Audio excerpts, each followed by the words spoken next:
ਸਤਿ ਸ਼੍ਰੀ ਅਕਾਲ ਜੀ, ਮੈਂ ਹਾਂ ਹਰਜੋਤ ਕੌਰ। ਤੁਸੀਂ ਵੇਖ ਰਹੇ ਹੋ ਪ੍ਰੋਗਰਾਮ ਖਬਰ ਪੜਤਾਲ। ਸਾਡੇ ਨਾਲ ਜੁੜੇ ਹੋਏ ਨੇ ਸੀਨੀਅਰ ਪੱਤਰਕਾਰ ਸੁਰਿੰਦਰ ਡੱਲਾ ਜੀ। ਬਹੁਤ-ਬਹੁਤ ਸਵਾਗਤ ਹੈ ਡੱਲਾ ਜੀ। ਸਤਿ ਸ਼੍ਰੀ ਅਕਾਲ। ਸਤਿ ਸ਼੍ਰੀ ਅਕਾਲ ਹਰਜੋਤ ਜੀ, ਬਹੁਤ-ਬਹੁਤ ਧੰਨਵਾਦ ਤੁਹਾਡਾ ਵੀ ਔਰ ਦੁਨੀਆ ਭਰ ਦੇ ਪੰਜਾਬੀਆਂ ਦਾ ਹੀ ਬਹੁਤ-ਬਹੁਤ ਧੰਨਵਾਦ। ਸੋ ਡੱਲਾ ਜੀ, ਪ੍ਰੋਗਰਾਮ ਦੀ ਸ਼ੁਰੂਆਤ ਜੇਕਰ ਤੁਸੀਂ ਕਿਸੇ ਖਾਸ ਵੱਡੀਆਂ ਖਬਰਾਂ ਨਾਲ ਕਰਨਾ ਚਾਹੁੰਦੇ ਹੋ ਤਾਂ ਮੈਂ ਜ਼ਰੂਰ ਚਾਹਾਂਗੀ ਕਿ ਪਹਿਲਾਂ ਉਹ ਵੱਡੀਆਂ ਖਬਰਾਂ ਜਿਹੜੀਆਂ ਪੰਜਾਬ ਦੀ ਸਿਆਸਤ ਦੇ ਨਾਲ ਜੁੜੀਆਂ ਹੋਈਆਂ ਨੇ ਤੁਸੀਂ ਉਹ ਸਾਂਝੀਆਂ ਜ਼ਰੂਰ ਕਰੋ। ਹਰਜੋਤ ਜੀ, ਅੱਜ ਵੱਡੀਆਂ ਖਬਰਾਂ ਤਿੰਨ ਚਾਰ ਅਜਿਹੇ ਵਿਸ਼ੇ ਨੇ ਜਿਨ੍ਹਾਂ ਦੇ ਉੱਤੇ ਗੱਲ ਕੀਤੀ ਜਾਣੀ ਜ਼ਰੂਰੀ ਹੈ। ਸਭ ਤੋਂ ਪਹਿਲਾਂ ਤਾਂ ਗੱਲ ਕੀਤੀ ਜਾਣੀ ਜ਼ਰੂਰੀ ਹੈ ਪ੍ਰਕਾਸ਼ ਸਿੰਘ ਬਾਦਲ ਦੀ। ਪ੍ਰਕਾਸ਼ ਸਿੰਘ ਬਾਦਲ ਨੇ ਇੱਕ ਬਹੁਤ ਵੱਡਾ ਬਿਆਨ ਦਿੱਤਾ ਹੈ 23 ਮਾਰਚ ਤੋਂ ਪਹਿਲਾਂ, ਉਹਦਾ ਜ਼ਿਕਰ ਕਰਾਂਗੇ। ਅੰਮ੍ਰਿਤਪਾਲ ਸਿੰਘ ਦੇ ਮਾਮਲੇ ਤੇ ਤਾਜ਼ਾ ਅਪਡੇਟ ਕੀ ਹੈ, ਅੱਜ ਅਦਾਲਤ ਦੇ ਵਿੱਚ ਕੀ ਕੁਝ ਹੋ ਸਕਦਾ ਹੈ ਅੰਮ੍ਰਿਤਪਾਲ ਸਿੰਘ ਦੇ ਮਾਮਲੇ ਦੇ ਵਿੱਚ, ਇਹ ਗੱਲ ਕਰਾਂਗੇ। ਇਹਦੇ ਨਾਲ ਨਾਲ ਕੈਨੇਡਾ ਤੋਂ 700 ਪੰਜਾਬੀ ਡਿਪੋਰਟ ਹੋਣ ਜਾ ਰਹੇ ਨੇ, ਉਹਨਾਂ ਬਾਰੇ ਆਮ ਆਦਮੀ ਪਾਰਟੀ ਦੇ ਮੈਂਬਰ ਪਾਰਲੀਮੈਂਟ ਨੇ, ਉਹਨਾਂ ਨੇ ਆਵਾਜ਼ ਬੁਲੰਦ ਕੀਤੀ ਹੈ। ਉਹ ਇਸ ਮੁੱਦੇ ਨੂੰ ਗੰਭੀਰਤਾ ਦੇ ਨਾਲ ਲੈ ਕੇ ਵਿਦੇਸ਼ ਮੰਤਰਾਲੇ ਨੂੰ ਮਿਲੇ ਨੇ। ਸੁਖਬੀਰ ਬਾਦਲ ਦਾ ਟਵੀਟ ਆਇਆ। ਕਿਸਾਨਾਂ ਦੀ ਦਿੱਲੀ ਦੇ ਰਾਮਲੀਲਾ ਮੈਦਾਨ ਦੇ ਵਿੱਚ ਮਹਾ ਪੰਚਾਇਤ ਹੈ। ਨਰਿੰਦਰ ਮੋਦੀ ਜੀ ਦੀ ਸਰਕਾਰ ਦੇ ਲਈ ਇੱਕ ਵਾਰੀ ਫਿਰ ਕਿਸਾਨ ਨੇ ਜਿਹੜੇ ਉਹ ਆਪਣੀਆਂ ਮੰਗਾਂ ਨੂੰ ਲੈ ਕੇ ਉੱਠ ਖੜੇ ਹੋਏ ਨੇ।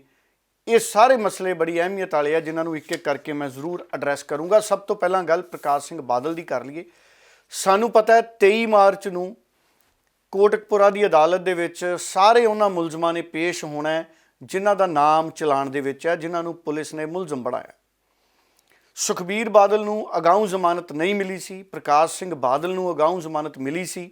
ਸੁਖਬੀਰ ਬਾਦਲ ਸ਼ਨੀਵਾਰ ਨੂੰ ਪੰਜਾਬ ਅਤੇ ਹਰਿਆਣਾ ਹਾਈ ਕੋਰਟ ਦੇ ਵਿੱਚ ਚਲੇ ਗਏ ਤੇ ਹੁਣ ਅੱਜ ਜਾਂ ਕੱਲ੍ਹ ਕਿਸੇ ਵੀ ਵੇਲੇ ਉਹਨਾਂ ਦੀ ਜਿਹੜੀ ਅਗਾਊਂ ਜ਼ਮਾਨਤ ਦੀ ਅਰਜ਼ੀ ਹੈ ਉਹਦੇ 'ਤੇ ਸੁਣਵਾਈ ਹੋ ਸਕਦੀ ਹੈ। ਸੋ ਅੱਜ ਦਾ ਅਤੇ ਕੱਲ੍ਹ ਦਾ ਦਿਨ ਤੇ ਪਰਸੋਂ ਦਾ ਦਿਨ ਵੀ, 21 ਤੇ 22 ਦਾ ਦਿਨ ਵੀ ਬਹੁਤ ਅਹਿਮੀਅਤ ਰੱਖਣ ਵਾਲੇ ਦਿਨ ਨੇ। 3 ਦਿਨ ਸੁਖਬੀਰ ਬਾਦਲ ਲਈ, ਅੱਜ 21 ਦਾ, ਕੱਲ੍ਹ 22 ਦਾ, 2 ਦਿਨ, ਕਿਉਂਕਿ 23 ਤਰੀਕ ਨੂੰ ਤਾਂ ਉਹਨਾਂ ਨੂੰ ਜਾਣਾ ਪੈਣਾ ਹੈ ਅਦਾਲਤ ਦੇ ਵਿੱਚ।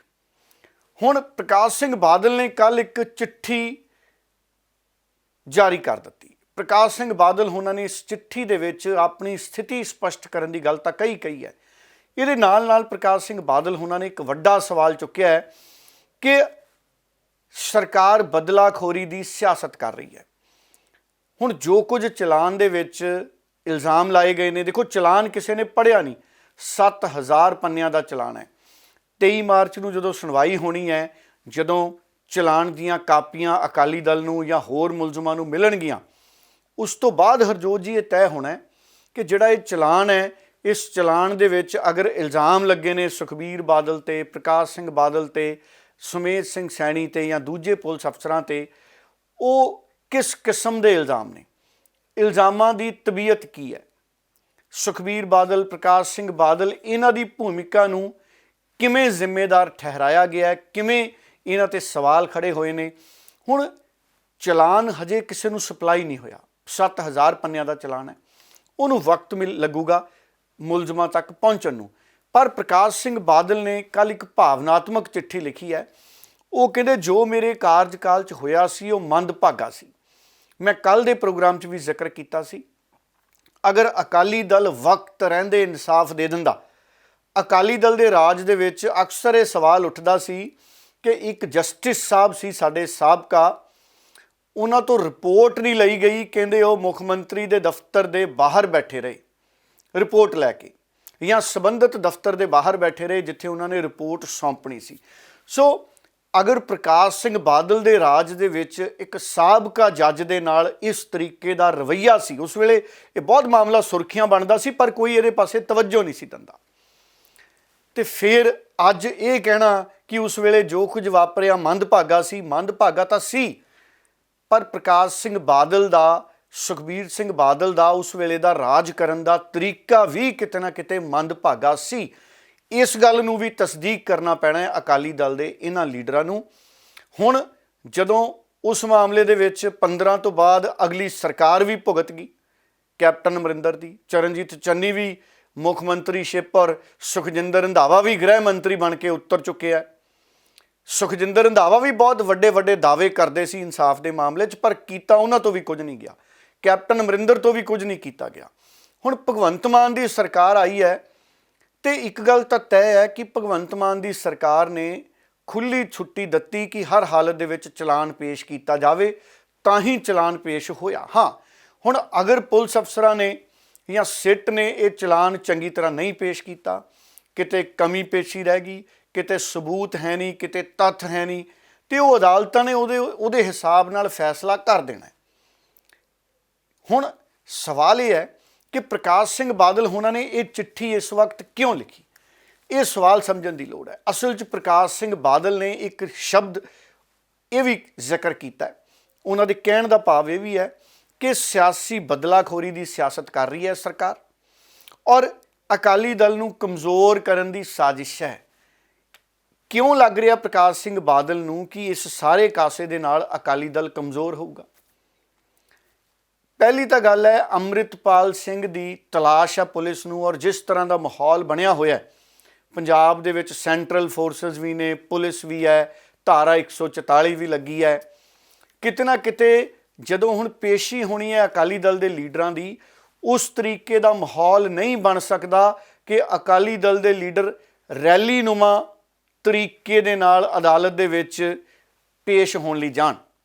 ਮੈਨੂੰ ਨਹੀਂ ਲੱਗਦਾ, ਜਦੋਂ ਸਾਨੂੰ ਪਤਾ ਹੈ ਉਹਨਾਂ ਇਲਾਕਿਆਂ ਦੇ ਵਿੱਚ ਧਾਰਾ 144 ਲੱਗੀ ਹੈ ਤੇ 5 ਬੰਦੇ ਇਕੱਠੇ ਨਹੀਂ ਹੋ ਸਕਦੇ। ਹੁਣ ਇਹ ਵੀ ਦੇਖਣ ਵਾਲੀ ਗੱਲ ਹੈ ਪੁਲਿਸ ਪ੍ਰਸ਼ਾਸਨ ਦੀ ਕਿ ਕੋਟਕਪੁਰਾ ਦੇ ਵਿੱਚ ਵੀ ਧਾਰਾ 144 ਹੈ। ਜੇ ਧਾਰਾ 144 ਹੈ ਤਾਂ ਕੀ ਪੁਲਿਸ ਜਾਂ ਸੈਂਟਰਲ ਫੋਰਸਿਸ ਇਸ ਗੱਲ ਨੂੰ ਯਕੀਨੀ ਬਣਾਉਣਗੀਆਂ ਕਿ ਉੱਥੇ ਇਕੱਠ ਨਾ ਹੋਵੇ ਕੋਟਕਪੁਰਾ ਦੀ ਅਦਾਲਤ ਦੇ ਬਾਹਰ, ਕਿਤੇ ਰੈਲੀ ਵਾਲਾ ਮਾਹੌਲ ਨਾ ਬਣ ਜੇ? ਇਹ ਵੀ ਪੁਲਿਸ ਅੱਗੇ ਸਵਾਲ ਆਉਣਗੇ ਵੀ ਆਮ ਲੋਕ ਤਾਂ 5 ਤੋਂ ਵੱਧ ਨਹੀਂ ਇਕੱਠੇ ਹੋ ਸਕਦੇ ਤੇ ਪੋਲੀਟੀਕਲ ਲੋਕ ਭਾਈ ਕਿਉਂ ਇਕੱਠੇ ਹੋ ਰਹੇ ਨੇ? ਇਹ ਸਵਾਲ ਆਉਣਗੇ ਅਗਰ 5 ਤੋਂ ਵੱਧ ਲੋਕ ਇਕੱਠੇ ਹੁੰਦੇ ਨੇ 23 ਤਰੀਕ ਨੂੰ। ਹਾਂ, ਅਗਰ 23 ਤਰੀਕ ਤੱਕ ਇਹ ਧਾਰਾ 144 ਹਟਾ ਲਈ ਜਾਂਦੀ ਹੈ ਫਿਰ ਹਾਲਾਤ ਜਿਹੜੇ ਵੱਖਰੇ ਹੋਣਗੇ। ਪਰ ਜਿਹੜੀ ਚਿੱਠੀ ਲਿਖੀ ਗਈ ਹੈ ਪ੍ਰਕਾਸ਼ ਸਿੰਘ ਬਾਦਲ ਹੋਣਾ ਨੇ, ਕਿਤੇ ਨਾ ਕਿਤੇ ਉਹ ਇਹ ਮਹਿਸੂਸ ਕਰ ਰਹੇ ਨੇ ਕਿ ਸੁਖਬੀਰ ਬਾਦਲ ਔਰ ਬਾਕੀ ਮੁਲਜ਼ਮ ਉਸ ਦਿਨ ਜਦੋਂ ਪੇਸ਼ ਹੋਣਗੇ, ਅਗਰ ਅਦਾਲਤ ਨੇ ਅਗਾਊਂ ਜ਼ਮਾਨਤ ਨਾ ਦਿੱਤੀ, ਅਗਰ ਸੁਖਬੀਰ ਬਾਦਲ ਨੂੰ ਜੁਡੀਸ਼ੀਅਲ ਰਿਮਾਂਡ ਤੇ ਭਾਵ ਜੇਲ੍ਹ ਵਿੱਚ ਭੇਜ ਦਿੱਤਾ ਗਿਆ, ਤਾਂ ਉਸ ਤੋਂ ਬਾਅਦ ਕੀ ਹੋਏਗਾ? ਇਹ ਬਹੁਤ ਜਿਹੜੇ ਪੋਲੀਟੀਕਲ ਐਕਸਪਰਟ ਨੇ, ਮੈਂ ਉਹਨਾਂ ਨਾਲ ਹਰਜੋਤ ਜੀ ਗੱਲ ਕਰ ਰਿਹਾ ਕਈ ਦਿਨਾਂ ਦਾ, ਕਿ ਜੇ, ਕਿਉਂਕਿ ਅਦਾਲਤ ਦੀ ਮਰਜ਼ੀ ਹੈ, ਅਗਰ ਸੁਖਬੀਰ ਸਿੰਘ ਬਾਦਲ ਉਹਨਾਂ ਨੂੰ ਜੁਡੀਸ਼ੀਅਲ ਕਸਟਡੀ 'ਚ ਭੇਜ ਦਿੱਤਾ ਗਿਆ ਤੇ ਕੀ ਹੋ ਸਕਦਾ ਹੈ? ਇਹਦੇ ਤੇ ਮੈਂ ਕੱਲ ਪਰਸੋਂ ਵਿਸਥਾਰ ਨਾਲ ਇੱਕ ਪ੍ਰੋਗਰਾਮ ਹੋਰ ਕਰਾਂਗਾ ਔਰ ਕੋਸ਼ਿਸ਼ ਕਰਾਂਗਾ ਕਿ ਪੋਲੀਟੀਕਲ ਐਕਸਪਰਟ ਦੇ ਨਾਲ ਸਟੂਡੀਓ ਦੇ ਵਿੱਚ ਇਸ ਮਸਲੇ ਤੇ ਚਰਚਾ ਕੀਤੀ ਜਾਵੇ। ਸੁਖਬੀਰ ਬਾਦਲ ਅਗਰ ਜੇਲ੍ਹ ਚਲੇ ਜਾਂਦੇ ਨੇ ਜੁਡੀਸ਼ੀਅਲ ਕਸਟਡੀ 'ਚ, ਅਗਰ ਜ਼ਮਾਨਤ ਨਹੀਂ ਮਿਲਦੀ, ਜ਼ਿਮਨੀ ਚੋਣ ਸਿਰ ਤੇ ਖੜੀ ਹੈ ਜਲੰਧਰ ਦੀ, ਅਕਾਲੀ ਦਲ ਦੀ ਲੀਡਰਸ਼ਿਪ ਕੀ ਸੰਗਠਿਤ ਰਹਿ ਸਕੇਗੀ? ਕਿਤੇ ਅਕਾਲੀ ਦਲ ਸੁਖਬੀਰ ਬਾਦਲ ਦੀ ਗੈਰ ਹਾਜ਼ਰੀ 'ਚ ਟੁੱਟ ਤਾਂ ਨਹੀਂ ਜਾਏਗਾ? ਸਿੱਧਾ ਸਵਾਲ ਹੈ। ਪੋਲੀਟੀਕਲ ਪਾਰਟੀਆਂ ਟੁੱਟਦੀਆਂ ਅਸੀਂ ਦੇਖੀਆਂ ਨੇ। ਮੈਂ ਹਰਿਆਣੇ 'ਚ ਚੌਟਾਲਾ ਪਰਿਵਾਰ ਔਰ ਜਿਹੜੀ ਓਮ ਪ੍ਰਕਾਸ਼ ਚੌਟਾਲਾ ਉਹਨਾਂ ਦੀ ਅਗਵਾਈ ਵਾਲੀ ਪਾਰਟੀ ਸੀ, ਉਹ ਟੁੱਟਦੀ ਦੇਖੀ ਹੈ। ਸੋ ਸਿਆਸਤ ਦੇ ਵਿੱਚ ਸ਼ਿਵ ਸੈਨਾ ਟੁੱਟਦੀ ਦੇਖੀ ਹੈ, ਕਾਂਗਰਸ ਤਾਂ ਅਸੀਂ ਕਈ ਵਾਰੀ ਟੁੱਟਦੀ ਦੇਖੀ ਹੈ। ਸੋ ਇਸ ਕਰਕੇ ਪਾਰਟੀਆਂ ਦਾ ਟੁੱਟਣਾ ਕੋਈ ਨਵੀਂ ਪਰੰਪਰਾ ਨਹੀਂ ਹੈ। ਹੁਣ ਸੰਕਟ ਅਕਾਲੀ ਦਲ ਦੀ ਇਸ ਸਿਆਸਤ ਤੇ ਵੀ ਹੈ ਕਿ ਜੇ ਸੁਖਬੀਰ ਸਿੰਘ ਬਾਦਲ ਜੁਡੀਸ਼ੀਅਲ ਕਸਟਡੀ 'ਚ ਚਲੇ ਜਾਂਦੇ ਨੇ ਤੇ ਕੀ ਅਕਾਲੀ ਦਲ ਦੋ ਫਾੜ ਤਾਂ ਨਹੀਂ ਹੋ ਜਾਏਗਾ? ਇਹ ਚਿੰਤਾ ਵੀ ਪ੍ਰਕਾਸ਼ ਸਿੰਘ ਬਾਦਲ ਨੂੰ ਹੈ, ਕਿਉਂਕਿ ਇਸੇ ਕਰਕੇ ਉਹ ਚਿੱਠੀ 'ਚ ਇਹ ਵੀ ਜ਼ਿਕਰ ਕਰ ਰਹੇ ਨੇ ਕਿ ਅਕਾਲੀ ਦਲ ਨੂੰ ਕਮਜ਼ੋਰ ਕਰਨ ਦੀ ਸਾਜ਼ਿਸ਼ ਹੈ ਔਰ ਉਹ ਸਰਕਾਰ ਤੇ ਬਦਲਾਖੋਰੀ ਦੀ ਸਿਆਸਤ ਦੇ ਇੱਕ ਤਰੀਕੇ ਨਾਲ ਇਲਜ਼ਾਮ ਵੀ ਲਾ ਰਹੇ ਨੇ। ਇਹ ਵੀ ਕਹਿ ਰਹੇ ਨੇ ਪ੍ਰਕਾਸ਼ ਸਿੰਘ ਬਾਦਲ ਕਿ ਮੈਨੂੰ ਨਿਆਂਪਾਲਿਕਾ ਤੇ ਪੂਰਾ ਭਰੋਸਾ ਹੈ। ਇਹ ਤਾਂ ਸਾਰਿਆਂ ਨੂੰ ਹੈ। ਸਾਡੇ ਮੁਲਕ 'ਚ ਡੈਮੋਕ੍ਰੇਸੀ 'ਚ ਅਦਾਲਤਾਂ ਤੇ ਤਾਂ ਸਭ ਤੋਂ ਜ਼ਿਆਦਾ ਭਰੋਸਾ ਹੈ ਹੀ ਹੈ। ਉਹ ਗੱਲ ਵੱਖਰੀ ਹੈ ਕਿ 84 ਦਾ ਮੁਕੰਮਲ ਇਨਸਾਫ ਨਹੀਂ ਮਿਲਿਆ, ਬਹੁਤ ਸਾਰੇ ਮਾਮਲੇ ਨੇ ਜਿਨ੍ਹਾਂ ਦੇ ਵਿੱਚ ਪੂਰਨ ਇਨਸਾਫ ਨਹੀਂ ਹੋ ਰਿਹਾ, ਪਰ ਇਸ ਦੇ ਬਾਵਜੂਦ ਅਸੀਂ ਆਮ ਲੋਕ ਅਦਾਲਤਾਂ ਤੇ ਭਰੋਸਾ ਕਰਕੇ ਚੱਲਦੇ ਹਾਂ।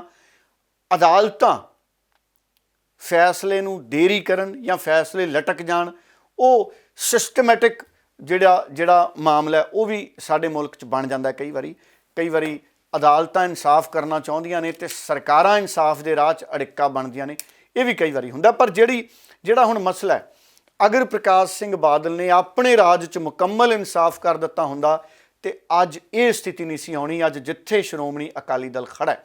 ਸੋ ਪ੍ਰਕਾਸ਼ ਸਿੰਘ ਬਾਦਲ ਉਹਨਾਂ ਦੀ ਉਮਰ ਬਹੁਤ ਸਿਆਣੀ ਹੈ, ਬਜ਼ੁਰਗ ਨੇ, ਅਸੀਂ ਉਹਨਾਂ ਦੀ ਲੰਮੀ ਉਮਰ ਦੀ ਅਰਦਾਸ ਕਰਦੇ ਹਾਂ। ਅਦਾਲਤ ਵੱਲੋਂ ਅਗਾਊਂ ਜ਼ਮਾਨਤ ਉਹਨਾਂ ਨੂੰ ਮਿਲੀ ਹੈ। ਹੁਣ 23 ਮਾਰਚ ਨੂੰ ਜਦੋਂ ਉਹ ਅਦਾਲਤ 'ਚ ਆਉਂਦੇ ਨੇ ਤੇ ਅਕਾਲੀ ਸਿਆਸਤ ਲਈ ਇੱਕ ਬਹੁਤ ਵੱਡਾ ਦਿਨ ਹੋਏਗਾ, ਕਿਉਂਕਿ ਮੈਂ ਸੁਖਬੀਰ ਬਾਦਲ ਨੂੰ, ਪ੍ਰਕਾਸ਼ ਸਿੰਘ ਬਾਦਲ ਨੂੰ ਜਦੋਂ ਕੈਪਟਨ ਅਮਰਿੰਦਰ ਦੇ ਰਾਜ ਦੇ ਵਿੱਚ ਇਹਨਾਂ ਤੇ ਛਾਪੇ ਪਏ, ਉਦੋਂ ਵੀ ਮੈਂ ਰਿਪੋਰਟਿੰਗ ਕਰਦਾ ਸੀ, ਉਦੋਂ ਮੈਂ ਫੀਲਡ 'ਚ ਹੁੰਦਾ ਸੀ ਹਰਜੋਤ ਜੀ, ਉਹ ਵੀ ਰਿਪੋਰਟਿੰਗ ਕੀਤੀ ਹੈ। ਜਦੋਂ ਅਕਾਲੀ ਦਲ ਦੇ ਲੀਡਰ ਹਿਮਾਚਲ ਤੱਕ ਜਾ ਕੇ ਉਹ ਰੁਕੇ, ਜਦੋਂ ਪੰਜਾਬ ਦੀ ਪੁਲਿਸ ਲੱਭ ਰਹੀ ਸੀ, ਉਦੋਂ ਵੀ ਅਸੀਂ ਹਿਮਾਚਲ ਪਿੱਛੇ ਪਿੱਛੇ ਜਾਂਦੇ ਰਹੇ। ਜਦੋਂ ਪਟਿਆਲਾ ਦੀ ਜੇਲ੍ਹ 'ਚ ਗ੍ਰਿਫਤਾਰੀਆਂ ਹੋਣ ਤੋਂ ਬਾਅਦ ਪਹੁੰਚੇ, ਉਦੋਂ ਵੀ ਅਸੀਂ ਕਵਰੇਜ ਕਰਦੇ ਰਹੇ। ਸੋ ਸਵਾਲ ਇਹ ਹੈ ਕਿ ਮੁੱਦਤਾਂ ਬਾਅਦ ਅਗਰ ਸ਼੍ਰੋਮਣੀ ਅਕਾਲੀ ਦਲ ਦੀ ਲੀਡਰਸ਼ਿਪ ਨੂੰ ਜੁਡੀਸ਼ੀਅਲ ਕਸਟਡੀ 'ਚ ਭੇਜਿਆ ਜਾਂਦਾ ਹੈ ਤੇ ਫੇਰ ਕੀ ਹੁੰਦਾ ਹੈ? ਇਹ ਇੱਕ ਬਹੁਤ ਪੰਜਾਬ ਦੀ ਪੋਲਿਟਿਕਸ ਦੇ ਵਿੱਚ ਵੱਡਾ ਸਮਾਂ ਹੋਏਗਾ ਅਗਰ ਜੁਡੀਸ਼ੀਅਲ ਕਸਟਡੀ 'ਚ ਭੇਜ ਦਿੱਤਾ ਜਾਂਦਾ ਹੈ। ਪ੍ਰਕਾਸ਼ ਸਿੰਘ ਬਾਦਲ ਉਹਨਾਂ ਦੀ ਉਮਰ ਬਹੁਤ ਸਿਆਣੀ ਹੈ ਔਰ ਇੱਧਰ ਬਹੁਤ ਸਾਰੇ ਅਕਾਲੀ ਦਲ ਦੇ ਲੀਡਰ ਨੇ ਜਿਹੜੇ ਸੁਖਬੀਰ ਸਿੰਘ ਬਾਦਲ ਦੇ ਨੀਤੀਗਤ ਵਿਰੋਧੀ ਨੇ, ਭਾਵੇਂ ਉਹ ਅਕਾਲੀ ਦਲ ਨੂੰ ਚੰਗਾ ਬਣਾਉਣਾ ਚਾਹੁੰਦੇ ਨੇ। ਮਨਪ੍ਰੀਤ ਇਆਲੀ ਦੀ ਸਟੇਟਮੈਂਟ ਸੁਣੀ ਸੀ ਆਪਾਂ ਵਿਧਾਨ ਸਭਾ ਦੀ ਸੈਸ਼ਨ 'ਚ, ਉਹ ਕਹਿੰਦੇ ਭਾਵੇਂ ਮੇਰੇ ਲੀਡਰਸ਼ਿਪ ਨਾਲ ਕੁਝ ਵਖਰੇਵੇਂ ਨੇ ਪਰ ਮੈਂ ਅਕਾਲੀ ਦਲ ਦੀ ਚੜ੍ਹਦੀ ਕਲਾ ਚਾਹੁੰਦਾ। ਸੋ ਹੁਣ ਅਗਰ ਸੁਖਬੀਰ ਬਾਦਲ ਨੂੰ ਨਹੀਂ ਜ਼ਮਾਨਤਾਂ ਮਿਲਦੀਆਂ, ਅਗਾਊਂ ਜ਼ਮਾਨਤਾਂ ਨਹੀਂ ਮਿਲਦੀਆਂ, ਤੇ ਸਥਿਤੀਆਂ ਵੇਖਣ ਵਾਲੀਆਂ ਰਹਿਣਗੀਆਂ ਅਕਾਲੀ ਸਿਆਸਤ ਦੀਆਂ ਔਰ ਬਹੁਤ ਦਿਲਚਸਪ ਮੋੜ ਤੇ ਪੰਜਾਬ ਦੀ ਜਿਹੜੀ ਸਿਆਸਤ ਹੈ ਉਹ ਆਉਂਦੇ ਦਿਨਾਂ 'ਚ ਜਾ ਸਕਦੀ। ਦੂਸਰਾ ਜਿਹੜਾ ਸਭ ਤੋਂ ਅਹਿਮ ਸਵਾਲ ਹੈ ਉਹ ਅੰਮ੍ਰਿਤਪਾਲ ਸਿੰਘ ਉਹਨਾਂ ਦਾ ਮਾਮਲਾ ਹੈ। ਅੰਮ੍ਰਿਤਪਾਲ ਸਿੰਘ ਫਰਾਰ ਹੈ ਜਾਂ ਅੰਮ੍ਰਿਤਪਾਲ ਸਿੰਘ ਪੁਲਿਸ ਦੀ ਹਿਰਾਸਤ 'ਚ ਹੈ, ਇਲਜ਼ਾਮਾਂ ਦਾ ਦੌਰ ਚੱਲ ਰਿਹਾ ਹੈ। ਅੰਮ੍ਰਿਤਪਾਲ ਸਿੰਘ ਦੇ ਜਿਹੜੇ ਵਕੀਲ ਨੇ, ਜਿਹੜੇ ਉਹਨਾਂ ਦੀ ਜਥੇਬੰਦੀ ਦੇ ਲੀਗਲ ਐਡਵਾਈਜ਼ਰ ਕਹਿ ਲਓ ਜਾਂ ਐਕਸਪਰਟ ਕਹਿ ਲਓ, ਇਮਾਨ ਸਿੰਘ ਖਾਰਾ ਸਾਹਿਬ, ਉਹਨਾਂ ਨੇ ਪਟੀਸ਼ਨ ਪਾਈ ਹੋਈ ਹੈ। ਉਹਨਾਂ ਨੇ ਬੰਦੀ ਪ੍ਰਤੱਖੀਕਰਨ ਪਟੀਸ਼ਨ ਪਾਈ ਹੋਈ ਹੈ, ਜਿਹਨੂੰ ਹੀਬੀਅਸ ਕਾਰਪਸ ਪੰਜਾਬੀ 'ਚ ਕਹਿ ਦਿੰਦੇ ਨੇ, ਕਾਰਪਸ। ਹੁਣ ਅੱਜ ਹਾਈ ਕੋਰਟ ਦੇ ਵਿੱਚ ਵੀ ਸੁਣਵਾਈ ਹੈ। ਜਸਟਿਸ ਸਖਾਵਤ ਨੇ ਐਤਵਾਰ ਦੇ ਦਿਨ ਆਪਣੇ ਘਰੇ ਸੁਣਵਾਈ ਕਰਕੇ ਨੋਟਿਸ ਆਫ ਮੋਸ਼ਨ ਜਾਰੀ ਕੀਤਾ ਸੀ। ਸੋ ਪੰਜਾਬ ਪੁਲਿਸ ਨੂੰ ਪਾਰਟੀ ਬਣਾਇਆ ਸੀ ਇਮਾਨ ਸਿੰਘ ਖਾਰਾ ਉਹਨਾਂ ਨੇ, ਔਰ ਉਹਨਾਂ ਨੇ ਸ਼ੱਕ ਪ੍ਰਗਟ ਕੀਤਾ ਸੀ ਅੰਮ੍ਰਿਤਪਾਲ ਸਿੰਘ ਬਾਰੇ। ਹੁਣ ਕੱਲ ਪੰਜਾਬ ਪੁਲਿਸ ਦੇ ਆਈਜੀ ਸੁਖਚੈਨ ਸਿੰਘ ਗਿੱਲ ਉਹਨਾਂ ਨੇ ਫੇਰ ਪ੍ਰੈਸ ਕਾਨਫਰੰਸ ਕੀਤੀ। ਉਹਨਾਂ ਨੇ ਕਿਹੜੇ ਤੱਥ ਉਜਾਗਰ ਕੀਤੇ ਹਰਜੋਤ ਜੀ, ਇਹ ਵੀ ਜ਼ਰੂਰ ਇੱਕ ਵਾਰੀ ਸਾਂਝੇ ਕਰਨੇ ਬਣਦੇ ਨੇ, ਪਰ ਮੈਂ ਉਸ ਤੋਂ ਪਹਿਲਾਂ ਇਹ ਜ਼ਰੂਰ ਕਹਿਣਾ ਚਾਹੂੰਗਾ ਕਿ ਅੱਜ ਹਾਈ ਕੋਰਟ ਦੇ ਵਿੱਚ ਪੰਜਾਬ ਪੁਲਿਸ ਆਪਣਾ ਪੱਖ ਪੇਸ਼ ਕਰ ਸਕਦੀ ਹੈ ਸੁਣਵਾਈ ਦੇ ਵੇਲੇ, ਔਰ ਅੱਜ ਦੀ ਸੁਣਵਾਈ ਬਹੁਤ ਅਹਿਮੀਅਤ ਵਾਲੀ ਰਹੇਗੀ। ਅਗਰ ਸੁਣਵਾਈ ਤੋਂ ਪਹਿਲਾਂ ਅੰਮ੍ਰਿਤਪਾਲ ਸਿੰਘ ਉਹਨਾਂ ਦੀ ਗ੍ਰਿਫਤਾਰੀ ਜਾਂ ਉਹਨਾਂ ਨੂੰ ਹਿਰਾਸਤ 'ਚ ਲਏ ਜਾਣ ਦੀ ਕੋਈ ਖਬਰ ਨਹੀਂ ਆਉਂਦੀ, ਭਾਵ ਅਗਰ ਅੰਮ੍ਰਿਤਪਾਲ ਸਿੰਘ ਪੁਲਿਸ ਦੇ ਬਿਆਨਾਂ ਮੁਤਾਬਕ ਲਾਪਤਾ ਹੀ ਰਹਿੰਦੇ ਨੇ। ਹੁਣ ਆਈਜੀ ਸੁਖਚੈਨ ਸਿੰਘ ਗਿੱਲ ਬੜੇ ਸਿਆਣੇ ਪੁਲਿਸ ਅਫਸਰ ਨੇ, ਡਾਕਟਰ ਨੇ, ਸੋ ਉਹਨਾਂ ਨੇ ਸਾਫ਼ ਕਹਿਤਾ ਕਿ ਅਸੀਂ ਗ੍ਰਿਫਤਾਰੀ ਦੇ ਯਤਨ ਕਰ ਰਹੇ ਹਾਂ। ਉਂਝ ਇਹ ਵੀ ਮੀਡੀਆ ਦੇ ਵਿੱਚ ਚਰਚਾਵਾਂ ਨੇ ਕਿ ਕੁਝ ਜਿਹੜੇ ਸਾਥੀ ਸੀ ਜਿਨ੍ਹਾਂ ਨੂੰ ਗ੍ਰਿਫਤਾਰ ਕਰਨ ਤੋਂ ਬਾਅਦ ਸਾਨੂੰ ਪਤਾ ਹੈ ਅਸਾਮ ਦੇ ਡਿਬਰੂਗੜ੍ਹ 'ਚ ਭੇਜਿਆ ਗਿਆ, ਕਹਿੰਦੇ ਕੁਝ 4 ਉਹਨਾਂ ਦੀ ਗਿਣਤੀ ਹੋ ਸਕਦੀ ਹੈ, ਉਹਨਾਂ 'ਤੇ ਨੈਸ਼ਨਲ ਸਿਕਿਉਰਿਟੀ ਐਕਟ ਵੀ ਲੱਗ ਸਕਦਾ। ਸੋ NSA ਨੈਸ਼ਨਲ ਸਿਕਿਉਰਿਟੀ ਐਕਟ, ਰਾਸ਼ਟਰੀ ਸੁਰੱਖਿਆ ਕਾਨੂੰਨ, ਉਹਦੇ ਤਹਿਤ ਵੀ ਉਹਨਾਂ ਦੀ ਜਿਹੜੀ ਹਿਰਾਸਤ ਹੈ, ਉਹਨਾਂ ਦੀ ਜਿਹੜੀ ਡਿਬਰੂਗੜ੍ਹ ਦੇ ਵਿੱਚ ਜਿਹੜੀ ਉਹਨਾਂ ਨੂੰ ਬੰਦੀ ਬਣਾਇਆ ਗਿਆ, NSA ਦੇ ਤਹਿਤ ਵੀ ਉਹਨਾਂ ਨੂੰ ਉੱਥੇ ਰੱਖਿਆ ਗਿਆ ਹੋ ਸਕਦਾ ਹੈ। ਇਹਦੇ 'ਤੇ ਜਿਹੜੇ ਪੁਲਿਸ ਮਹਿਕਮਾ ਹੋਰ ਜ਼ਿਆਦਾ ਕਲੈਰਿਟੀ ਮੈਨੂੰ ਲੱਗਦਾ ਆਏਗੀ ਆਉਣ ਵਾਲੇ ਸਮੇਂ ਦੇ ਵਿੱਚ। ਹੁਣ ਅੰਮ੍ਰਿਤਪਾਲ ਸਿੰਘ ਉਹਨਾਂ ਬਾਰੇ ਸਾਫ਼ ਕਿਹਾ ਗਿਆ, ਸੁਖਚੈਨ ਸਿੰਘ ਗਿੱਲ ਉਹਨਾਂ ਨੇ ਕਹਿੰਦੇ ਜੋ ਸਥਿਤੀਆਂ ਨੇ ਉਹ ਸਥਿਤੀਆਂ ਦੇਖ ਕੇ ਇਹ ਲੱਗਦਾ ਹੈ ਕਿ ISI ਦਾ ਹੱਥ ਹੋ ਸਕਦਾ ਹੈ ਤੇ ਵਿਦੇਸ਼ੀ ਫੰਡਿੰਗ ਵੀ ਹੋ ਸਕਦੀ ਹੈ। ਸੋ ਉਹਨਾਂ ਨੇ ਇਸ ਤਰੀਕੇ ਨਾਲ, ਹਾਲਾਂਕਿ ਉਹਨਾਂ ਦਾ ਸ਼ੱਕ ਕਹਿੰਦੇ ਬੜਾ ਪੁਖਤਾ ਸ਼ੱਕ ਹੈ ਸਾਨੂੰ, ਪਰ ਇਸ ਮਾਮਲੇ ਦੇ ਵਿੱਚ ਆਉਂਦੇ ਦਿਨਾਂ ਦੇ ਵਿੱਚ ਪੁਲਿਸ ਨੂੰ ਹੋਰ ਕਲੈਰਿਟੀ ਦੇ ਨਾਲ ਅਗਰ ਵਿਦੇਸ਼ੀ ਫੰਡਿੰਗ ਹੈ ਉਹਦੇ ਸਬੂਤ ਮੈਨੂੰ ਲੱਗਦਾ ਜਨਤਕ ਕਰਨੇ ਪੈਣਗੇ, ਕਰੂਗੀ ਪੁਲਿਸ। ਅਗਰ ਆਉਂਦੇ ਦਿਨਾਂ ਦੇ ਵਿੱਚ ਅਗਰ ਪੁਲਿਸ ਕੋਲੇ ਸਬੂਤ ਆਉਂਦੇ ਨੇ ਔਰ ਇਹ ਬਾਰ-ਬਾਰ ਇਹ ਗੱਲ ਕਿਹਾ ਜਾ ਰਿਹਾ ਕਿ AKF ਸੋ ਜਿਹੜੀਆਂ ਬੁਲਟ ਪ੍ਰੂਫ ਜੈਕਟਾਂ ਬਰਾਮਦ ਹੋਈਆਂ ਨੇ ਉਹਨਾਂ ਦੇ ਘਰ ਤੋਂ ਤੇ ਗੇਟ ਤੇ AKF ਲਿਖਿਆ ਹੋਇਆ ਸੀ, ਉਹਦੇ ਬਾਰੇ ਵੀ ਪੰਜਾਬ ਪੁਲਿਸ ਲਗਾਤਾਰ ਜਿਹੜੀ ਹੈ ਉਹ ਵੱਖ-ਵੱਖ ਤਰ੍ਹਾਂ ਦੇ ਖੁਲਾਸੇ ਕਰ ਰਹੀ ਹੈ ਕਿ ਆਨੰਦਪੁਰ ਖਾਲਸਾ ਫੌਜ ਨਾਮ ਨਾਲ ਇੱਕ ਜਥੇਬੰਦੀ ਬਣਾਉਣ ਦੀ ਕੋਸ਼ਿਸ਼ ਕੀਤੀ ਗਈ ਸੀ। ਇਸ ਤਰ੍ਹਾਂ ਦੀਆਂ ਗੱਲਾਂ ਵੀ ਜਿਹੜੀਆਂ ਨੇ ਉਹ ਬਾਹਰ ਆਈਆਂ ਨੇ। ਪਰ ਫਿਲਹਾਲ ਅੰਮ੍ਰਿਤਪਾਲ ਸਿੰਘ ਪੁਲਿਸ ਦੀ ਗ੍ਰਿਫਤ ਚੋਂ ਬਾਹਰ ਹੋਣ ਦਾ ਦਾਅਵਾ ਕੀਤਾ ਜਾ ਰਿਹਾ। ਉਧਰ ਸਿਆਸਤ ਪਾਰਲੀਮੈਂਟ ਤੱਕ, ਦਿੱਲੀ ਤੱਕ ਪਹੁੰਚ ਗਈ। ਪਾਰਲੀਮੈਂਟ ਦਾ ਸੈਸ਼ਨ ਚੱਲ ਰਿਹਾ, ਸਾਨੂੰ ਪਤਾ ਹੈ। ਉੱਥੇ ਰਵਨੀਤ ਬਿੱਟੂ ਨੇ ਦਿੱਲੀ 'ਚ ਪੱਤਰਕਾਰਾਂ ਨੂੰ ਬਿਆਨ ਦਿੱਤਾ। ਸਾਨੂੰ ਪਤਾ ਹੈ ਰਵਨੀਤ ਬਿੱਟੂ ਵੀ ਅੰਮ੍ਰਿਤਪਾਲ ਸਿੰਘ ਬਾਰੇ ਖੂਬ ਤਿੱਖਾ ਬੋਲਦੇ ਨੇ। ਰਵਨੀਤ ਬਿੱਟੂ ਨੇ ਸਿੱਧੇ ਤੌਰ ਤੇ ਕਹਿਤਾ ਵੀ ਹੁਣ ਭੱਜਦਾ ਕਿਉਂ ਹੈ। ਬੀਬੀ ਹਰਸਿਮਰਤ ਕੌਰ ਬਾਦਲ ਨੇ ਵੀ ਬਿਆਨ ਦਿੱਤਾ। ਸੋ ਹਰਸਿਮਰਤ ਕੌਰ ਬਾਦਲ ਹੋਣਾ ਦਾ ਬਿਆਨ ਮੈਂ ਜ਼ਰੂਰ ਪੂਰਾ ਸੁਣਾਉਣਾ, ਰਵਨੀਤ ਸਿੰਘ ਬਿੱਟੂ ਹੋਣਾ ਦੀਆਂ ਕੁਝ ਗੱਲਾਂ ਸੁਣਾਉਣੇ ਆ, ਕਿਉਂਕਿ ਕੁਝ ਸ਼ਬਦ ਜਿਹੜੇ ਰਵਨੀਤ ਸਿੰਘ ਬਿੱਟੂ ਹੋਣਾ ਦੇ ਨੇ ਉਹ ਬਹੁਤੇ ਤਿੱਖੇ ਹੁੰਦੇ ਨੇ ਆਮ ਤੌਰ ਤੇ। ਸੋ ਬੀਬੀ ਹਰਸਿਮਰਤ ਕੌਰ ਬਾਦਲ ਨੇ ਵੀ ਉੱਥੇ ਗੱਲ ਚੱਕੀ। ਸੋ ਕੁਲਦੀਪ ਢਾਲੀਵਾਲ ਜਿਹੜੇ ਆਮ ਆਦਮੀ ਪਾਰਟੀ ਦੇ ਮੰਤਰੀ ਨੇ, ਉਹਨਾਂ ਨੇ ਵੀ ਪ੍ਰੈਸ ਕਾਨਫਰੰਸ ਕਰਤੀ ਕੱਲ, ਉਹ ਵੀ ਅਸੀਂ ਸੁਣਾਉਂਦੇ ਹਾਂ ਉਹਨਾਂ ਦਾ ਥੋੜਾ ਜਿਹਾ ਹਿੱਸਾ, ਉਹ ਕੀ ਕਹਿਣਾ ਚਾਹ ਰਹੇ ਨੇ। ਕੁਲਦੀਪ ਸਿੰਘ ਢਾਲੀਵਾਲ ਇੱਕ ਤਰੀਕੇ ਨਾਲ, ਜਿਸ ਤਰੀਕੇ ਨਾਲ ਪ੍ਰੈਸ ਕਾਨਫਰੰਸ ਕਰਕੇ ਗਏ ਨੇ, ਉਹਨਾਂ ਨੇ ਭਗਵੰਤ ਮਾਨ ਨੂੰ ਬਹੁਤ ਮਜ਼ਬੂਤ ਮੁੱਖ ਮੰਤਰੀ ਦੇ ਤੌਰ ਤੇ ਪ੍ਰੋਜੈਕਟ ਕੀਤਾ। ਸੋ ਜਿਹੜੀ ਉਹਨਾਂ ਦੀ ਪ੍ਰੈਸ ਕਾਨਫਰੰਸ 'ਚ ਉਹਨਾਂ ਦੀ ਸ਼ਬਦਾਵਲੀ ਸੀ, ਉਹਨਾਂ ਦਾ ਕਹਿਣਾ ਸੀ ਕਿ ਜਿਸ ਤਰੀਕੇ ਨਾਲ ਅੰਮ੍ਰਿਤਪਾਲ ਤੇ ਕਾਰਵਾਈ ਕੀਤੀ ਗਈ, ਪੰਜਾਬ ਪੁਲਿਸ ਨੇ ਕਾਮਯਾਬ ਆਪਰੇਸ਼ਨ ਚਲਾ ਰਹੀ ਹੈ। ਪੰਜਾਬ 'ਚ ਲਾਅ ਐਂਡ ਆਰਡਰ ਬਰਕਰਾਰ ਹੈ, ਅਮਨ ਕਾਨੂੰਨ ਦੀ ਸਥਿਤੀ ਬਰਕਰਾਰ ਹੈ। ਪੰਜਾਬ ਦੇ ਸਾਰੇ ਅਫਸਰ, ਡਿਪਟੀ ਕਮਿਸ਼ਨਰ, SSP, ਸਮਾਜ ਦੇ ਹਰ ਵਰਗ ਦੇ ਲੋਕਾਂ ਦੇ ਨਾਲ ਮੁਲਾਕਾਤ ਕਰਕੇ ਸੰਸਥਾਵਾਂ ਦੇ ਆਗੂਆਂ ਨਾਲ ਆਪਸੀ ਭਾਵਨਾ ਤੇ ਸਦਭਾਵਨਾ ਪੰਜਾਬ 'ਚ ਮਜ਼ਬੂਤ ਬਣਾ ਕੇ ਰੱਖੀ ਹੋਈ ਹੈ।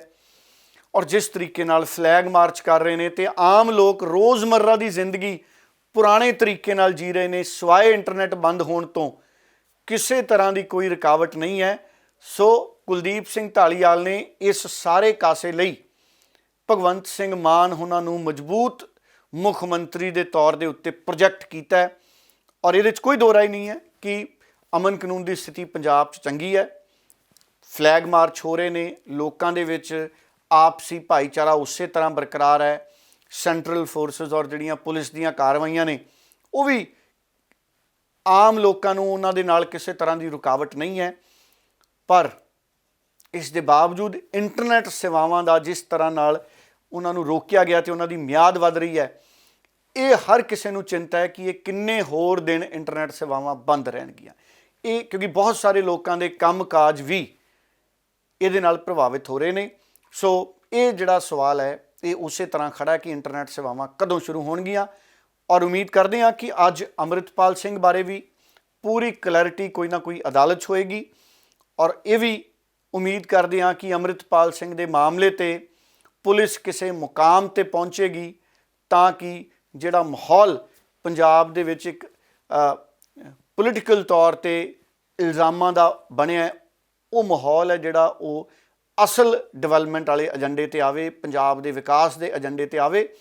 ਔਰ ਮੈਨੂੰ ਇਹ ਵੀ ਲੱਗਦਾ ਹਰਜੋਤ ਜੀ ਕਿ ਪਿਛਲੇ ਕੁਝ ਦਿਨਾਂ ਤੋਂ ਜਿਸ ਤਰ੍ਹਾਂ ਦਾ ਮਾਹੌਲ ਅਸੀਂ ਦੇਖ ਰਹੇ ਹਾਂ, ਮੈਨੂੰ ਲੱਗਦਾ ਆਉਂਦੇ ਦਿਨਾਂ ਦੇ ਵਿੱਚ ਬਹੁਤ ਸਾਰੇ ਲੋਕਾਂ ਨੇ ਇਹ ਮੰਗ ਵੀ ਕਰਨ ਲੱਗ ਜਾਣੀ ਹੈ ਕਿ ਕਿਉਂ ਨਾ ਪੰਜਾਬ ਦੇ ਵਿੱਚ ਫੌਜ ਦੀ ਤੈਨਾਤੀ ਕਰਕੇ ਹੀ ਜਿਹੜੇ ਨਸ਼ਿਆਂ ਦੇ ਸਮਗਲਰ ਨੇ, ਨਸ਼ਿਆਂ ਦੇ ਕਾਰੋਬਾਰੀ ਹੈ, ਉਹਨਾਂ ਤੇ ਕਾਰਵਾਈਆਂ ਕੀਤੀਆਂ ਜਾਣ।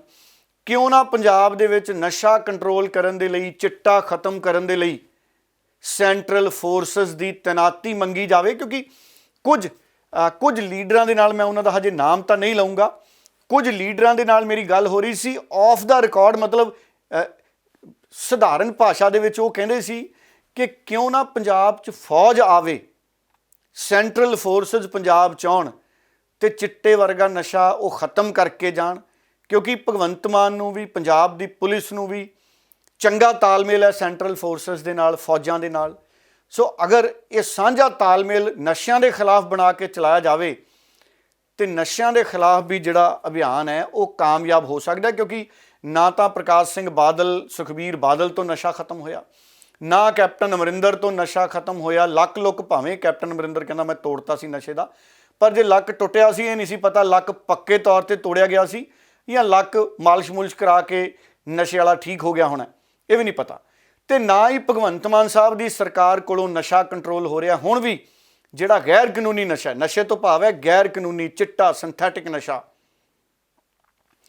ਇਹ ਨਸ਼ਾ ਜਿਹੜਾ ਇਹ ਭਗਵੰਤ ਮਾਨ ਦੀ ਸਰਕਾਰ 'ਚ ਵੀ ਕੰਟਰੋਲ ਨਹੀਂ ਹੋ ਰਿਹਾ। ਸੋ ਆਉਂਦੇ ਦਿਨਾਂ 'ਚ ਜਿਸ ਤਰ੍ਹਾਂ ਨਾਲ ਭਗਵੰਤ ਮਾਨ ਸਾਹਿਬ ਦੀ ਸਰਕਾਰ 'ਚ ਜਿਵੇਂ ਕੁਲਦੀਪ ਸਿੰਘ ਢਾਲੀਵਾਲ ਦਾਅਵਾ ਕਰ ਰਹੇ ਨੇ ਕਿ ਭਗਵੰਤ ਮਾਨ ਸਾਹਿਬ ਨੇ ਕੇਂਦਰ ਦੇ ਨਾਲ ਮਿਲ ਕੇ ਮਜ਼ਬੂਤੀ ਦੇ ਨਾਲ ਇਸ ਪੂਰੇ ਮਾਮਲੇ ਨੂੰ ਅੰਜਾਮ ਦਿੱਤਾ ਹੈ, ਤੇ ਇਹ ਵੀ ਮੰਗ ਭਵਿੱਖ 'ਚ ਉੱਠ ਸਕਦੀ ਹੈ ਕਿ ਤੁਸੀਂ ਫਿਰ ਕੇਂਦਰੀ ਫੌਜਾਂ, ਸੈਂਟਰਲ ਫੋਰਸਿਸ ਦੀ ਪੰਜਾਬ 'ਚ ਤੈਨਾਤ ਕਰੋ ਤਾਂ ਕਿ ਚਿੱਟੇ ਤੇ ਵੀ ਇਸੇ ਤਰ੍ਹਾਂ ਨਾਲ ਨੱਥ ਪਾਈ ਜਾ ਸਕੇ। ਸੋ 6 FIR ਹੁਣ ਤੱਕ ਜਿਹੜੀ ਆ ਵਾਰਿਸ ਪੰਜਾਬ ਦੇ ਐਲੀਮੈਂਟਸ ਦੇ ਖਿਲਾਫ ਦਰਜ ਕੀਤੀਆਂ ਗਈਆਂ। ਇਹਦੇ ਵਿੱਚ ਜਿਹੜਾ ਮੁੱਖ ਸਰਗਨਾ ਸੀ ਅੰਮ੍ਰਿਤਪਾਲ ਸਿੰਘ, ਉਹ ਅਜੇ ਫਰਾਰ ਆ। ਉਹਨੂੰ ਫੜਨ ਵਾਸਤੇ ਐਫਰਟ ਪੁਲਿਸ ਵੱਲੋਂ ਕੀਤੇ ਜਾ ਰਹੇ ਆ। ਬਹੁਤ ਸਾਰੀਆਂ ਕਈ ਰਿਊਮਰਸ ਫੈਲਾ ਰਹੇ ਆ। ਮੈਂ ਤਦੇ ਸਾਰਿਆਂ ਨੂੰ ਦੁਬਾਰਾ ਬੇਨਤੀ ਕਰੂੰਗਾ ਕਿ ਕਿਸੇ ਵੀ ਤਰ੍ਹਾਂ ਦੀ ਕੋਈ ਖਬਰ ਦੇਣ ਤੋਂ ਪਹਿਲਾਂ ਉਹਦੇ ਪ੍ਰੋਪਰ ਫੈਕਟਸ ਚੈੱਕ ਕਰ ਲਏ ਜਾਣ। ਸੋ ਪੰਜਾਬ ਪੁਲਿਸ ਬਹੁਤ ਸਪਸ਼ਟ ਹੈ ਕਿ ਅਜੇ ਅਰੈਸਟ ਨਹੀਂ ਹੋਇਆ, ਔਰ ਅਰੈਸਟ ਕਰਨ ਦੇ ਜਿਹੜੇ ਯਤਨ ਆ ਭਰਪੂਰ ਪੂਰੀ ਸਟੇਟ ਦੇ ਵਿੱਚ ਤੇ ਬਾਕੀ ਜਗ੍ਹਾ ਦੇ ਉੱਤੇ ਸਾਡੇ ਜਾਰੀ ਹੈ। ਇਹਦੇ ਵਿੱਚ ਹੁਣ ਤੱਕ 114 ਜਿਹੜੇ ਐਲੀਮੈਂਟਸ ਆ ਜਿਨ੍ਹਾਂ ਨੇ ਪੀਸ ਤੇ ਹਾਰਮਨੀ ਡਿਸਟਰਬ ਕਰਨ ਦੀ ਕੋਸ਼ਿਸ਼ ਕੀਤੀ, ਉਹਨਾਂ ਨੂੰ ਰਾਉਂਡ ਅਪ ਕੀਤਾ ਗਿਆ ਜਿਹਦੇ ਵਿੱਚ 78 ਬੰਦੇ ਡੇ 1 ਤੇ ਕੀਤੇ ਗਏ ਸੀ ਤੇ 2 ਜਿਹੜੇ ਨੇ ਉਹ ਕੱਲ ਰਾਤ ਹੋਰ ਜਿਹੜੇ ਗ੍ਰਿਫਤਾਰ ਕੀਤੇ ਗਏ। ਹੁਣ ਤੱਕ 10 ਵੈਪਨ ਜਿਹੜੇ ਨੇ ਰਿਕਵਰ ਕੀਤੇ ਜਾ ਚੁੱਕੇ ਆ, ਜਿਹਦੇ ਵਿੱਚ 9 ਰਾਈਫਲਸ ਨੇ, 7 12 ਬੋਰ ਦੀਆਂ ਰਾਈਫਲਸ ਨੇ, 2 315 ਬੋਰ ਦੀਆਂ ਰਾਈਫਲਸ ਨੇ, 1 ਰਿਵਾਲਵਰ ਆ 32 ਬੋਰ ਦਾ, ਔਰ 430 ਜਿਹੜੇ ਨੇ ਕਾਰਟ੍ਰਿਜਸ ਹੁਣ ਤੱਕ ਰਿਕਵਰ ਕੀਤੇ ਗਏ। 4 ਵਹੀਕਲਸ ਪੁਲਿਸ ਨੇ ਕਬਜ਼ੇ 'ਚ ਲਏ ਆ, ਜਿਹਦੇ ਵਿੱਚ ਇੱਕ ਮਰਸੀਡੀਜ਼ ਕਾਰ ਆ, 2 ਐਂਡੈਵਰ ਨੇ, ਇੱਕ ਇਸੂਜੂ ਵਹੀਕਲ ਆ। ਇਹ ਜਿਹੜਾ ਇਸੂਜੂ ਵਹੀਕਲ ਆ ਇਹ ਅਬੈਂਡਨਡ ਮਿਲਿਆ ਸੀਗਾ, ਜਿਹੜਾ ਕਿ ਸਲੀਨਾ ਪਿੰਡ ਦੇ ਲਾਗੋਂ ਰਿਕਵਰ ਕੀਤਾ ਗਿਆ। ਇਹਦਾ ਜਿਹੜਾ ਓਨਰ ਆ ਉਹ ਇੱਕ ਮਨਪ੍ਰੀਤ ਸਿੰਘ ਨਾਮ ਦਾ ਬੰਦਾ ਹੈ, ਜਿਹੜਾ ਕਿ ਅਨੋਖਰਵਾਲ ਪਿੰਡ ਦਾ ਰਹਿਣ ਵਾਲਾ ਹੈ। ਉਹਨੂੰ ਵੀ 114 ਜਿਹੜੇ ਬੰਦੇ ਅਰੈਸਟ ਕੀਤੇ ਗਏ, ਉਸ ਕੇਸ ਤੇ ਆਲਰੇਡੀ ਅਰੈਸਟ ਹੋਇਆ ਹੋਇਆ ਹੈ। ਔਰ ਇਸ ਗੱਡੀ ਦੇ ਵਿੱਚੋਂ ਇੱਕ 315 ਬੋਰ ਦੀ ਰਾਈਫਲ, ਇੱਕ ਸਵਾਰਡ, ਇੱਕ ਵਾਕੀ ਟਾਕੀ ਸੈਟ ਜਿਹੜਾ ਮਿਲਿਆ ਸੀਗਾ, ਜਿਹੜਾ ਪੁਲਿਸ ਨੇ ਕਬਜ਼ੇ 'ਚ ਲੈ ਲਿਆ ਵਾ। सबसे पहले केजरीवाल और उसकी आम आदमी सरकार और उनके इनकॉम्पिटेंट मुख्यमंत्री भगवंत मान की निंदा करते हुए पूछना चाहती हूँ कि क्या उनको अपने कुर्सी में बने रहने का अधिकार है। और मैं उसके साथ ही मैं आम आदमी को और केंद्र की सरकार को, दोनों को मैं कहना चाहती हूँ कि आप 84 के राहों पे मत चलिए, पंजाब में आग लगा के अपनी सियासत मत पकाइए। आज जो कुछ हो रहा है, मैं सबसे पहले केजरीवाल से पूछना चाहती हूँ, आम आदमी से पूछना चाहती हूँ कि ये एक्शन 1 महीने पहले क्यों नहीं लिया गया। जब अजनाले के पुलिस स्टेशन के ऊपर कब्जा हुआ, 1 महीने तक भगवंत मान बताए उसको किसने रोक के रखा। दूसरी बात मैं केंद्र की सरकार से पूछती हूँ, 6 महीने से ये घूम रहे हैं, क्या आपकी इंटेलिजेंस का इतना अटर फेलियर था? जो बातें आप आज बोल रहे हैं, तो 6 महीने इसको पंजाब में घूमने क्यों दिया? ये मत सोचिए आपकी इंदिरा गांधी कांग्रेस की तरह पंजाब में आग लगा के हमारे नौजवानों को उठा के 150 नौजवान उठा लिए आपने, किसी को भी इसका एड बन के अब आप उठाएंगे और पंजाब को एक बार फिर वो काले दौर में आप धकेलेंगे, ये कोई बर्दाश्त नहीं करेगा। This is utter failure of law and order, utter failure of intelligence.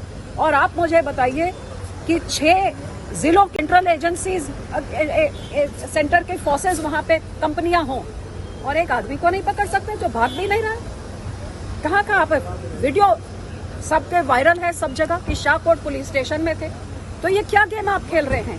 और सारा पंजाब इस बात को समझ रहा है, सारे देश को भी समझना चाहिए कि जो 84 में कांग्रेस पार्टी ने किया, आज राज्य और केंद्र सरकार मिलकर एक बार फिर पंजाब में आग लगा के अपनी सियासी रोटी पकाने की शुरुआत करे और पंजाब इसको बर्दाश्त नहीं करे। जिस ढंग नाल मान साहब ने स्थिति नूं सांभिया, वो ਵਧਾਈ ਦੇ ਹੱਕਦਾਰ ਨੇ, ਲੋਕ ਖੁਸ਼ ਨੇ ਔਰ ਉਹਨਾਂ ਨੂੰ ਹੋਰ ਲੱਗਾ ਕਿ ਯਾਰ ਵਾਕਿਆ ਹੀ ਐਡੀ ਗੰਭੀਰ ਸਥਿਤੀ ਨੂੰ ਕੰਟਰੋਲ ਕਰਨਾ ਔਰ ਕਿਸੇ ਪੰਜਾਬੀ ਦਾ, ਗੁਰੂ ਗ੍ਰੰਥ ਸਾਹਿਬ ਜੀ ਤੋਂ ਲੈ ਕੇ ਪੰਜਾਬ ਦੇ ਕਿਸੇ ਵੀ ਸਿੱਖ ਦਾ, ਕਿਸੇ ਪੰਜਾਬੀ ਦਾ, ਕਿਸੇ ਪੰਜਾਬ ਦੀ ਗਲੀ ਦਾ, ਪਿੰਡ ਦਾ ਕਿਤੇ ਕੋਈ ਨੁਕਸਾਨ ਨਹੀਂ ਕੀਤਾ, ਕਿਤੇ ਕੋਈ अथरू गैस, किते को लाठीचार्ज, किते को गोली, किते कुछ ना करते हुए जिस ढंग दे नाल स्थिति नूं जिहड़ा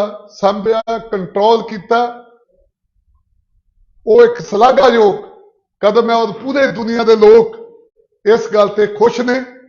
और एक गल स्पष्ट हो गई कि पंजाब सरदार भगवंत सिंह मान जी की अगवाई हेठ विकास दियां लीहां ते चल रहा।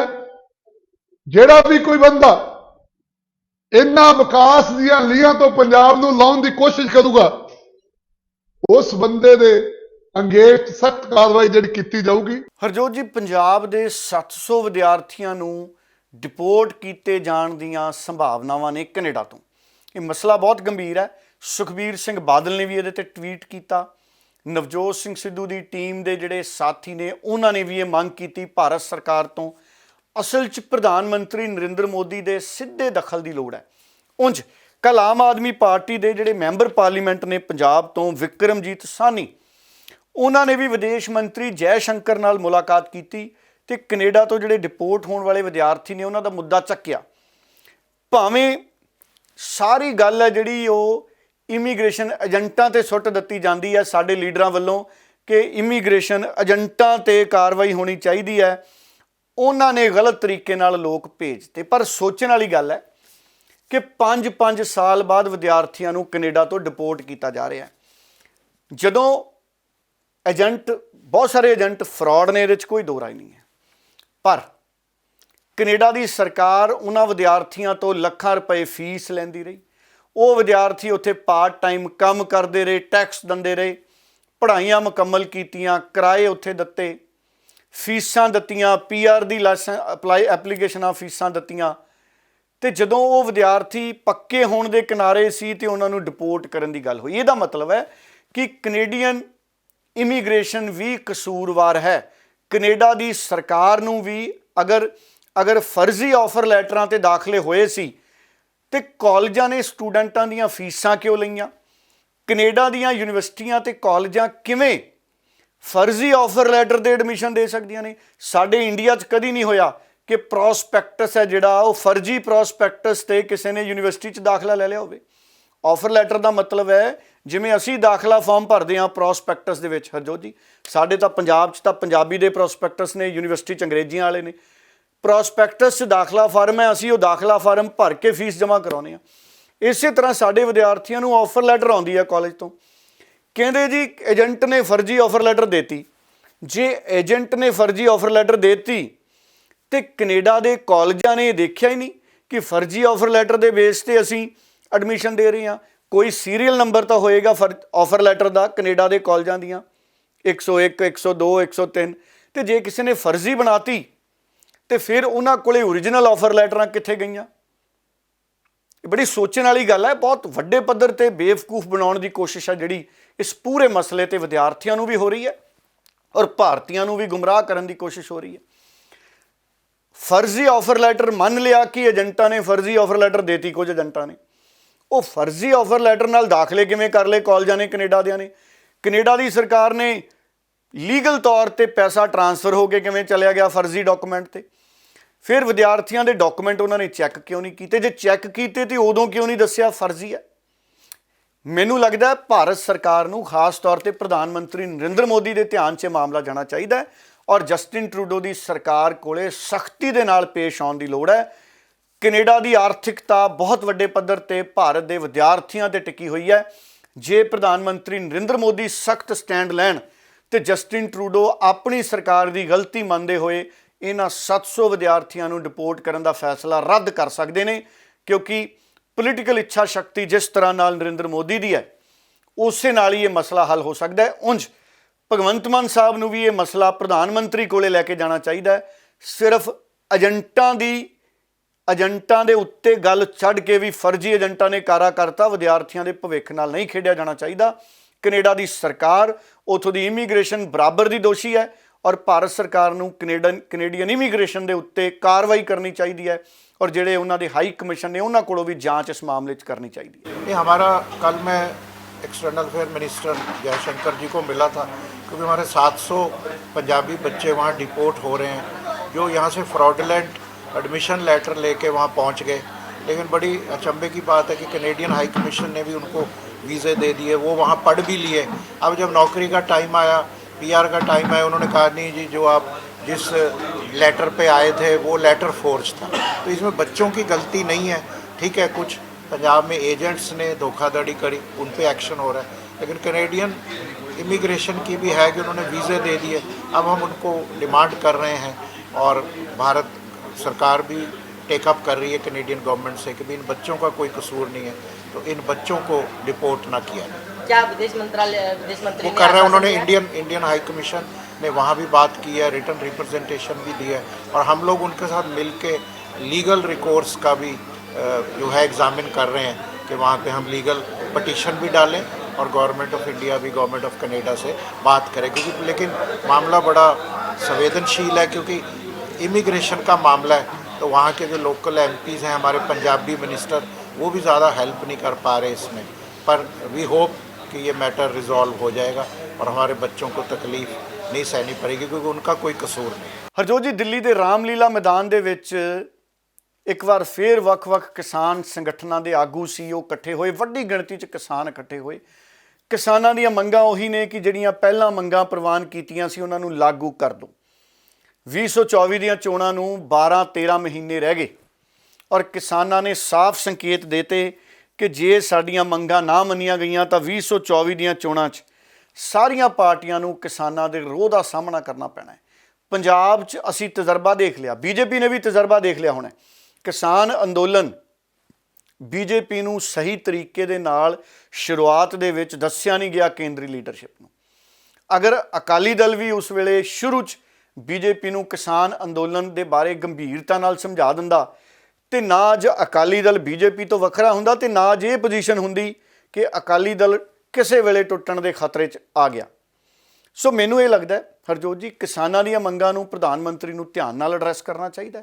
ਸਮੇਂ ਦੀ ਲੋੜ ਹੈ, ਕਿਸਾਨਾਂ ਦੀਆਂ ਗੱਲਾਂ ਵੀ ਅਖੀਰ 'ਚ ਅਸੀਂ ਸੁਣ ਲਈਏ। ਜੋ ਸਾਡੇ ਨਾਲ ਵਾਅਦਾ ਖਿਲਾਫੀ ਕੀਤੀ ਗਈ ਸੀ ਮੋਦੀ ਜੀ ਦੁਆਰਾ, 3 ਕਾਲੇ ਕਾਨੂੰਨ ਤਾਂ ਵਾਪਸ ਕਰ ਲਿੱਤੇ ਗਏ ਸੀਗੇ। MSP ਦੀ ਖਰੀਦ ਦਾ ਗਰੰਟੀ ਕਾਨੂੰਨ ਉਹ ਹਜੇ ਤੱਕ ਲਾਗੂ ਨਹੀਂ ਕੀਤਾ। ਇੱਕ ਕਮੇਟੀ ਬਣਾਈ ਗਈ ਹੈ, ਜਿਹੜੀ ਕਮੇਟੀ ਸਰਾਸਰ ਕਿਸਾਨਾਂ ਨਾਲ ਧੋਖਾ ਹੈ। ਉਸ ਮੰਗ ਨੂੰ ਲੈ ਕੇ, ਕਰਜ਼ਾ ਮੁਕਤੀ ਨੂੰ ਲੈ ਕੇ ਤੇ ਹੋਰ ਵੀ ਜਿਹੜੀਆਂ ਮੌਜੂਦਾ ਮੰਗਾਂ ਹੈਗੀਆਂ ਉਹਨਾਂ ਨੂੰ ਲੈ ਕੇ ਅਸੀਂ ਅੱਜ ਰਾਮਲੀਲਾ ਮੈਦਾਨ ਵਿੱਚ ਬਹੁਤ ਵੱਡੀ ਮਹਾਪੰਚਾਇਤ ਕਰਨ ਜਾ ਰਹੇ ਹਾਂ। ਸੰਯੁਕਤ ਕਿਸਾਨ ਮੋਰਚਾ ਇੱਕ ਗੁਲਦਸਤਾ ਪੂਰੇ ਦੇਸ਼ ਦੀਆਂ ਜਥੇਬੰਦੀਆਂ ਦਾ, ਸਰਕਾਰ ਨੇ ਬਹੁਤ ਤੋੜਨ ਦੀ ਕੋਸ਼ਿਸ਼ ਕੀਤੀ, ਟੁੱਟਿਆ ਨਹੀਂ, ਕਿਉਂਕਿ ਇੱਕ ਜਜ਼ਬੇ ਨਾਲ ਬਣਿਆ ਹੋਇਆ ਕ੍ਰਾਂਤੀਕਾਰੀ ਲੋਕਾਂ ਦਾ ਇਹ ਸਮੂਹ ਹੈ। ਕਿੰਨੇ ਲੋਕ ਆ ਰਹੇ ਆ, ਇਹ ਸਵਾਲ ਬੜਾ ਅਣਗੌਲਿਆ ਸਵਾਲ ਹੈ, ਕਿਉਂਕਿ ਕਿਸੇ ਵੀ ਕਿਸਾਨ ਜਥੇਬੰਦੀ ਨੇ ਕੋਈ ਡਿਊਟੀ ਨਹੀਂ ਲਾਈ ਤਾਂ ਬੱਸ ਭਰ ਕੇ ਲਿਆਉਣੀ ਆ। ਰਾਜਨੀਤਿਕ ਪਾਰਟੀਆਂ ਆਪਦੇ ਬਲਾਕ ਪ੍ਰਧਾਨਾਂ ਦੀਆਂ, ਆਪ ਜ਼ਿਲ੍ਹਾ ਪ੍ਰਧਾਨ ਡਿਊਟੀਆਂ ਲਾਉਂਦੀਆਂ ਵੀ ਤੈਨੂੰ ਟਿਕਟ ਲੈਣੀ ਭਾਈ, ਇੰਨੇ ਬੰਦੇ ਲੈ ਕੇ ਆਏਗਾ ਫਿਰ ਟਿਕਟ ਮਿਲੂਗੀ। ਇਹ ਸਭ ਲੋਕ ਆਪਣੇ ਆਪ ਆਏ ਆ, ਤੁਸੀਂ ਦੇਖੋਗੇ ਸੈਲਾਬ ਆਊ, ਲੋਕਾਂ ਦਾ ਸੈਲਾਬ ਆਊਗਾ। ਇੱਕ ਦਿਨ ਦੀ ਕਿਸਾਨ ਮਹਾਪੰਚਾਇਤ 26 ਨਵੰਬਰ ਨੂੰ ਵੀ 2 ਦਿਨ ਲਈ ਆ ਰਹੇ ਸੀਗੇ, ਮੋਦੀ ਸਾਹਿਬ ਨੇ ਰੋਕਿਆ, ਹੁਣ ਸਾਲ ਰੁਕਣਾ ਪਿਆ। ਅਸੀਂ ਇੱਕ ਦਿਨ ਲਈ ਆਏ ਆ, ਜੇ ਪਿਆਰ ਨਾਲ ਕਰਨ ਦੇਣ, ਗੱਲ ਰੱਖਣ ਦੇਣਗੇ ਤੇ ਵਾਪਸ ਚਲੇ ਜਾਵਾਂਗੇ, ਤੇ ਸ਼ਬਦ ਕਰਨਗੇ ਉੱਤਰ ਰੁਕਣਾ ਪਏਗਾ।